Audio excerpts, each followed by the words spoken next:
para viajar lejos. Palabras, historias y mundos por descubrir. Columna de literatura con María García Marichal.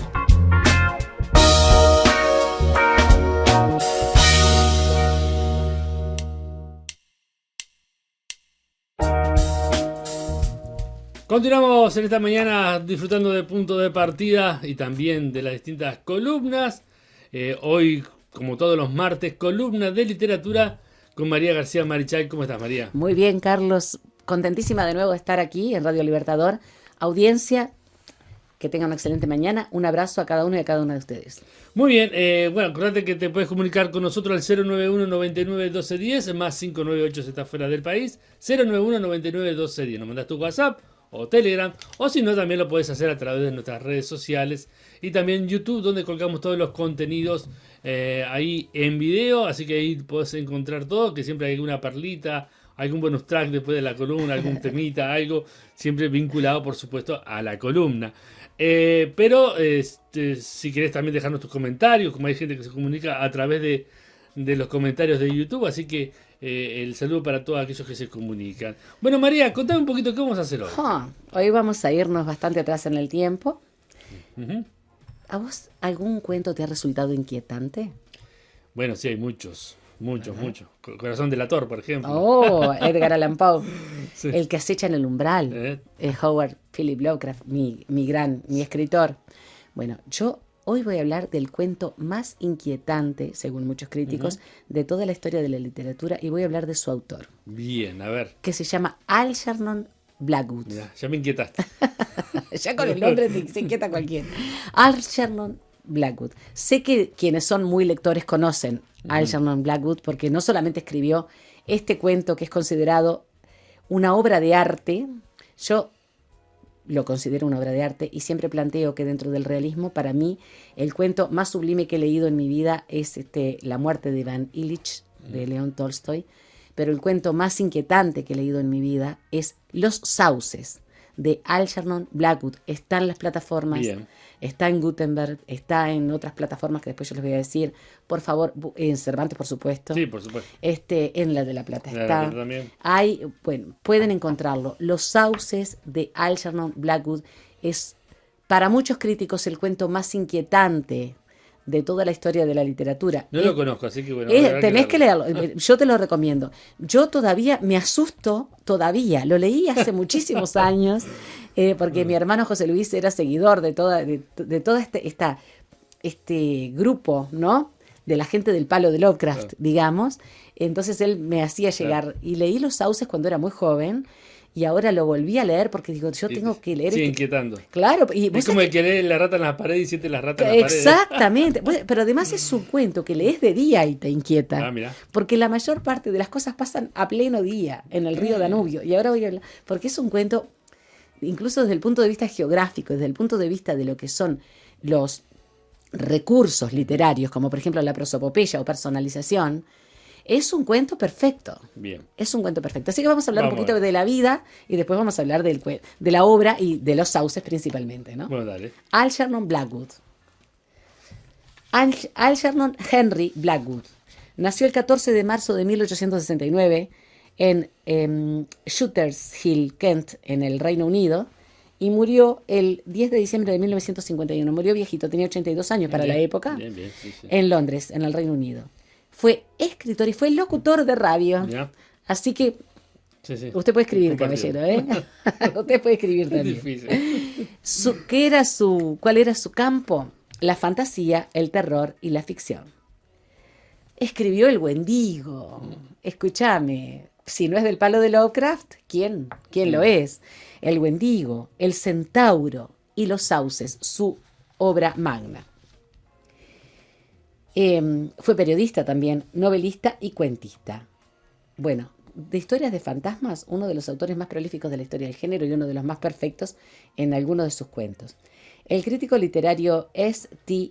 Yoshi afirmó: su obra es más consistentemente meritoria que la de cualquier otro escritor de lo extraño, excepto la de Dunsany.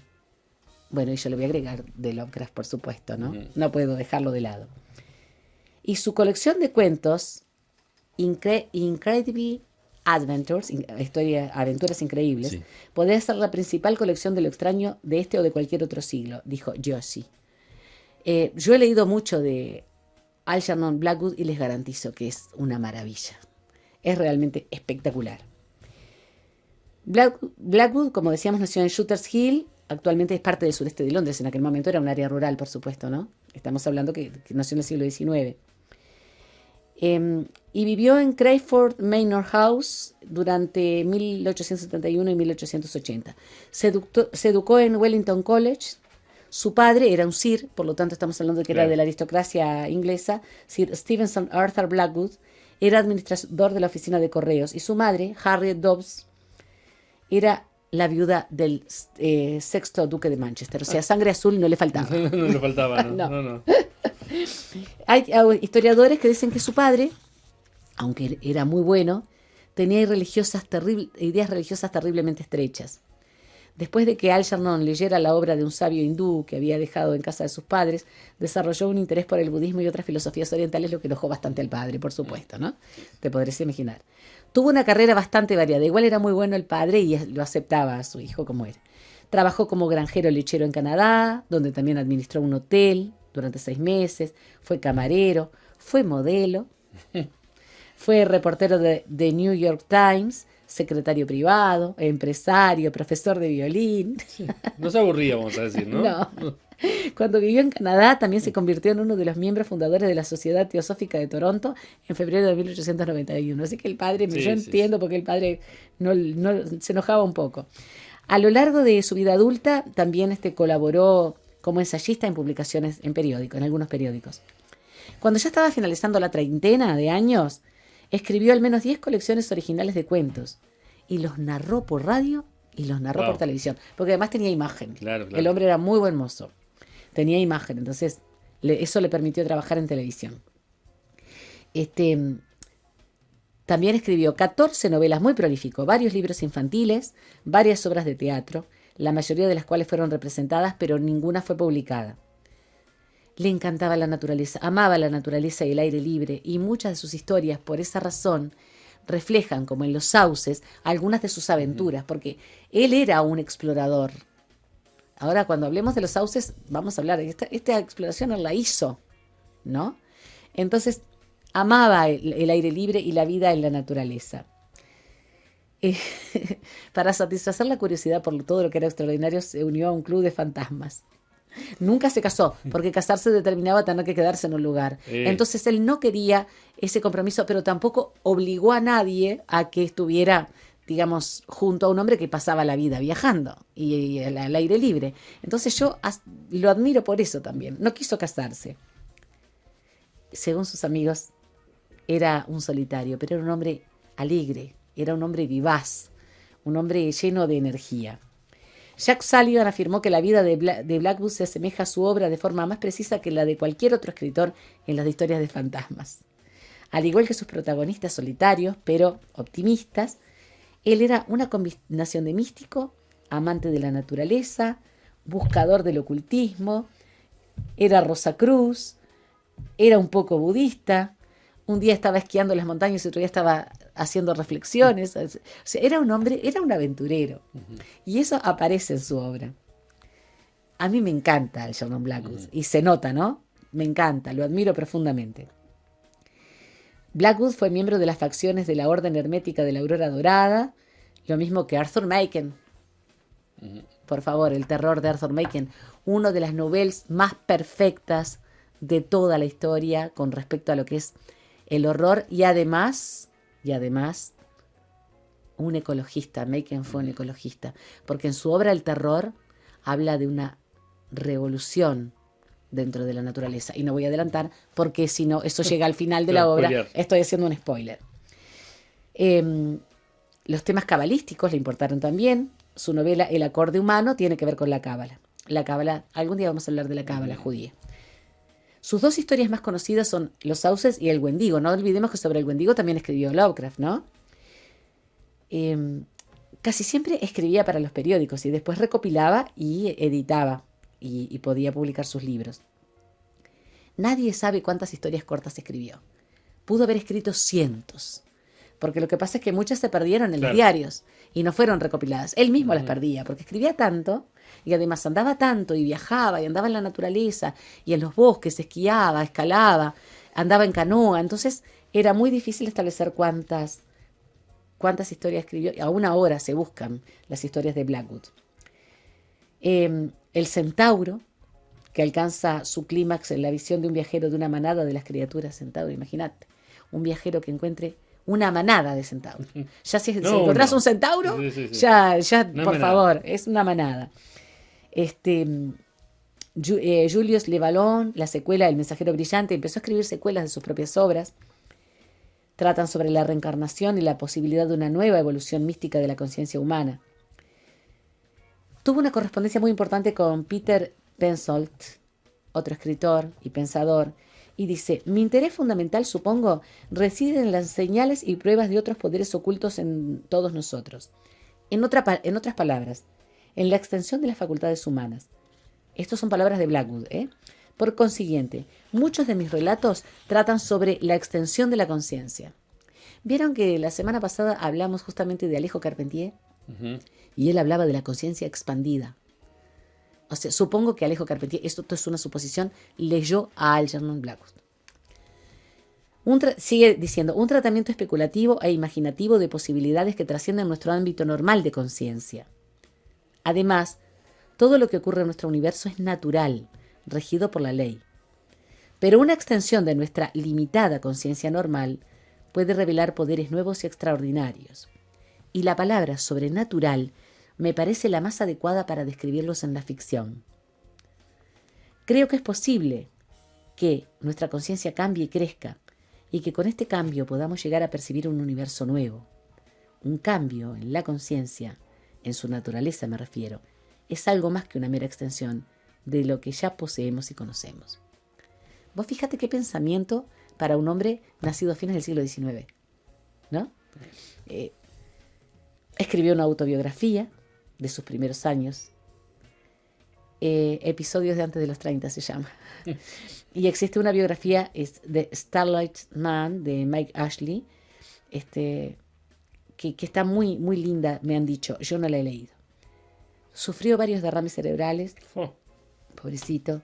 Oficialmente su muerte ocurrió el 10 de diciembre de 1951 por una trombosis cerebral y aparentemente sufrió de arteriosclerosis. ¿No? Un hombre que vivió una vida tan intensa y un deportista por naturaleza. Igual a los 82 años. Imagínate. Sí, fue prolífera su vida. Mucho. Unas semanas después de su muerte, su sobrino llevó sus cenizas al puerto de montaña de Sannenmoser, en los Alpes suizos, y las esparció en las montañas que tanto había amado durante más de 40 años.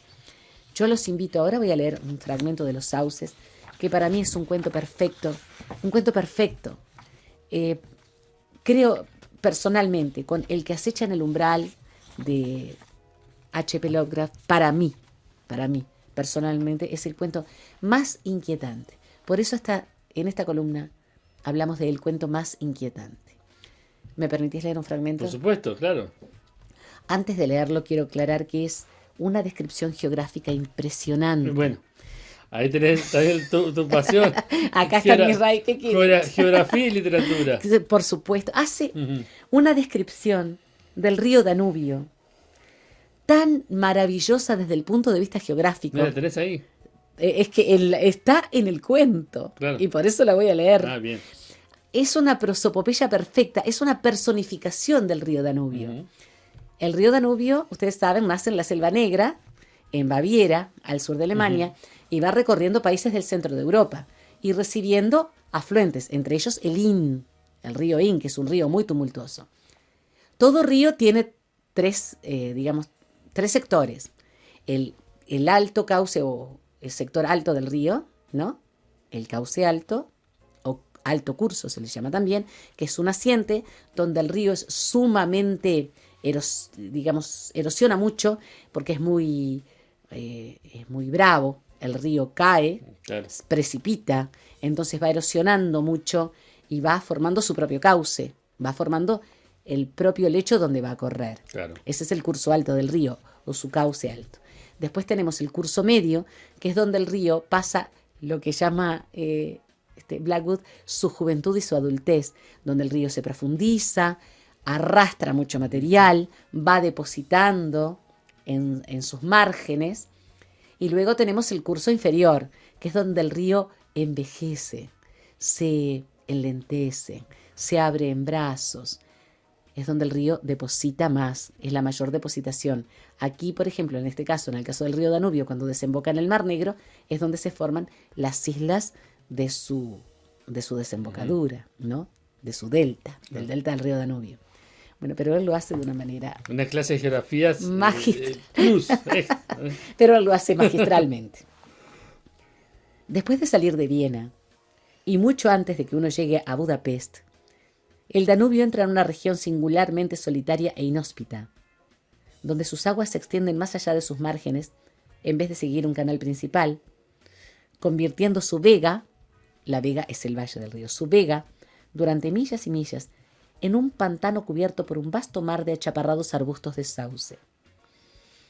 En los mapas más detallados del país, esta zona desierta suele representarse como una mancha de un color azul suave que va perdiendo intensidad conforme se aleja del cauce del río, y superpuesta a esta mancha puede leerse, en grandes caracteres con amplia separación entre ellos, la palabra Sumpfe, que significa marjales.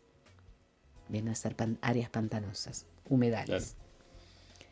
En época de crecida de aguas, esta gran superficie de arena, bancos de guijarros e islas cubiertas de sauces, queda casi por entero inundada.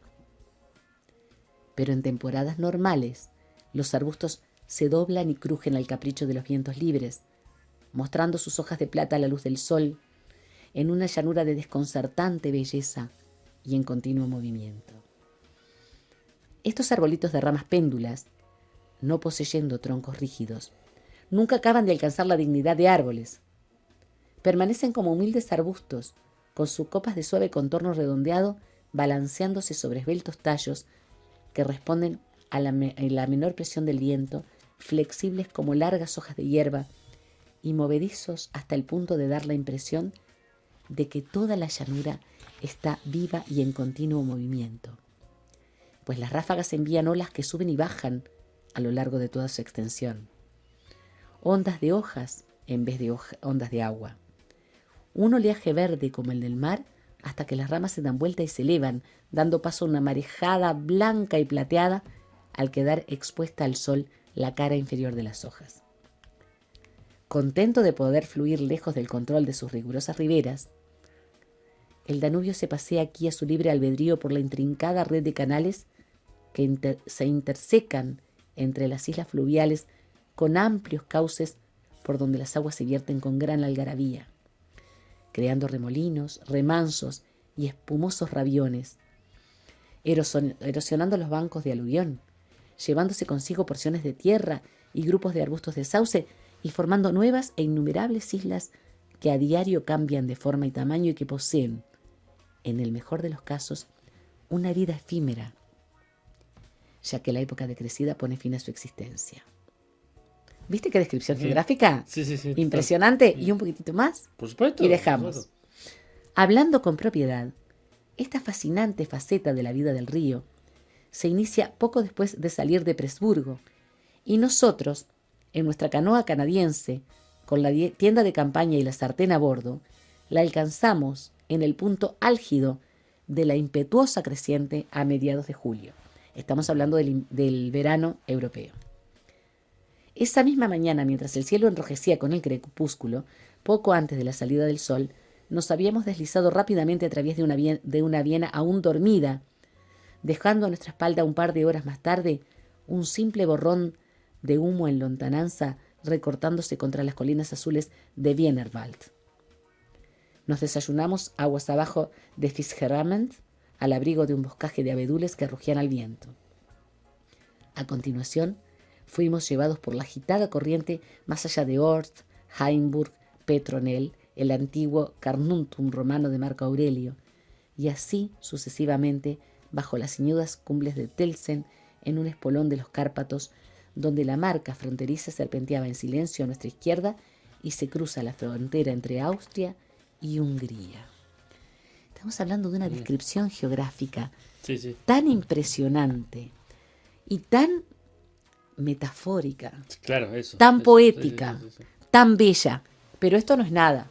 Se los dejo para que sigan ustedes, queridísima audiencia, que lo busquen, porque van a ver una descripción maravillosa del Danubio, pero además van a ver que a medida que van leyendo, la inquietud los va ganando, el temor.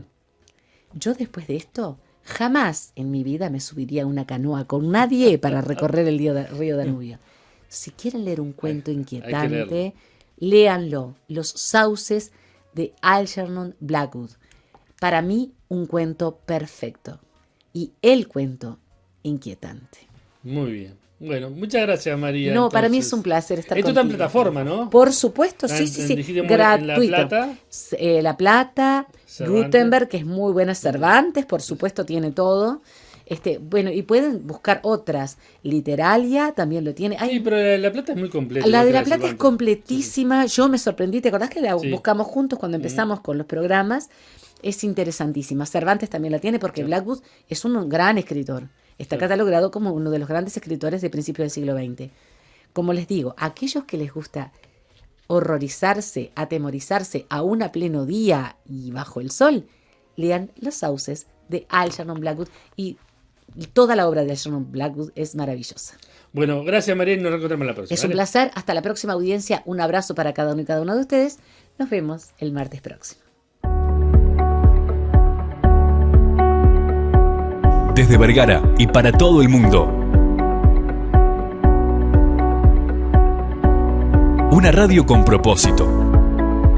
Una radio con visión. Una radio para todos.